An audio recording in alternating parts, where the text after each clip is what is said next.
नमस्कार, आप देख रहे हैं न्यूज फॉर नेशन और मैं स्वाति पांडे आपके साथ। बिहार में हो रही कास्ट सेंसस यानी जातीय आधारित गणना पर बिहार पर पटना हाई कोर्ट की एक सुनवाई के बाद और एक फैसले के बाद इस पर तत्काल प्रभाव से रोक लग जाता है। बता दें, उसके बाद बिहार में राजनीति गर्मा जाती है। लगातार बीजेपी महागठबंधन सरकार पर, नीतीश कुमार पर हमलावर होते नजर आती है, तो वहीं दूसरी तरफ आरजेडी और जेडीयू यानी महागठबंधन के तमाम जितने भी घटक दल शामिल हैं वो भी एक कदम पीछे नहीं हट रहे हैं।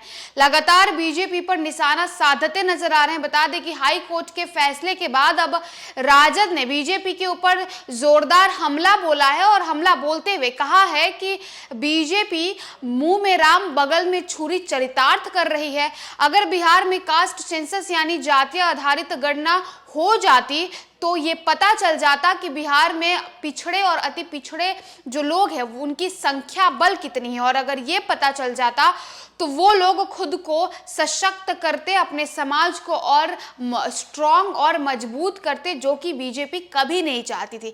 बता दें कि अब राजद की तरफ से तमाम बोल जो है वो बोले गए हैं। बीजेपी के ऊपर जोरदार हमलावर हुई है राजद। बिहार में जातीय आधारित गणना पर पटना हाई कोर्ट द्वारा रोक लगाने पर बीजेपी और महागठबंधन के बीच तकरार तेज हो गया है। समाज के विकास के लिए जातीय गणना को जरूरी बताते हुए जदयू के राष्ट्रीय महासचिव व प्रवक्ता राजीव रंजन ने कहा ललन सिंह ने कहा है कि जातीय गणना पर भाजपा का रवैया मुंह में राम बगल में छुरी की कहावत को चरितार्थ कर रहा है। ऊपरी मन से इनके नेता समर्थन में बयान जरूर देते हैं, लेकिन अंदरूनी और तौर पर वह शुरुआत से ही इसका विरोध करते आए हैं। इस गणना को रोकने की जब उनकी मंशा सफल नहीं हुई तब उन्होंने अपने लोगों से इसे रुकवाने के लिए कोर्ट में याचिका भी दाखिल करवा दिया। यह दिखाता है कि ये लोग पिछड़े अति पिछड़ों समाज को नीचे बनाए रखने के लिए किसी भी हद तक जा सकते हैं। उन्होंने कहा कि भाजपा के लोग नहीं चाहते हैं कि बिहार के पिछड़े अति पिछड़ों को अपनी वास्तविक संख्या पता चले। वहीं जदयू प्रवक्ता ने कहा कि बीजेपी को यह भय है कि यदि बिहार के पिछड़े अति पिछड़ों को अपने संख्या बल का पता चल गया तो वो अपने समाज को सशक्त बनाने के लिए आवाज उठाने लगेंगे। बिहार में जातिगत गणना को लोगों का भरपूर समर्थन मिल रहा है। ऐसे में इस पर रोक लगाकर देरी करने का निर्णय समझ से परे है। उन्होंने इसे जल्द शुरू करने की मांग कर दी है। राजद उपाध्यक्ष उदय नारायण चौधरी कहते हैं कि जातीय गणना पर उच्च न्यायालय के अंतरिम आदेश के बाद भाजपा बेनकाब हो गई है।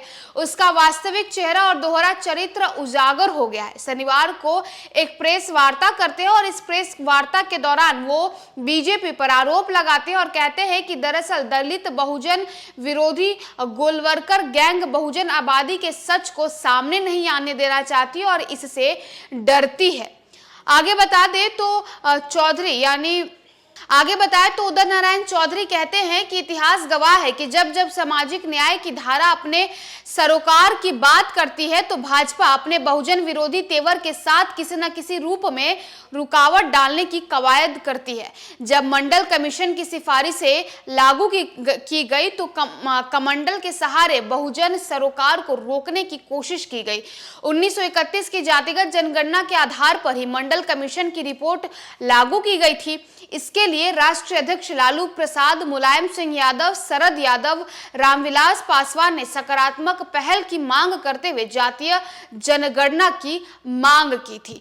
तो देखिए, बीते दिनों पटना हाईकोर्ट एक फैसला सुनाती है जिसमें यह फैसला ली जाती है कि तत्काल प्रभाव से बिहार में हो रहे कास्ट सेंसस यानी जातीय आधारित गणना को रोक दी जाए, जिस पर पहले तो पटना हाईकोर्ट ने ये फैसला सुनाया था कि 3 जुलाई को अगली सुनवाई जो है वो मुकर्रर की गई थी, लेकिन फिर बिहार सरकार ने इस पर याचिका दायर करवाई कि 3 जुलाई से पहले इस पर सुनवाई हो। तो पटना हाईकोर्ट ने इनकी इस याचिका को मांगते हुए 9 मई वो डेट जो है वो मुकर्रर की कि अब जो जातीय गणना पर जो अगली सुनवाई है वो पटना हाईकोर्ट में 9 मई को होगी। अब इस फैसले के बाद बिहार में राजनीति तो गरमाई हुई है। भाजपा जो है वो कभी भी एक मौका नहीं छोड़ रही है महागठबंधन सरकार को और नीतीश कुमार, उप मुख्यमंत्री तेजस्वी यादव को घेरने में।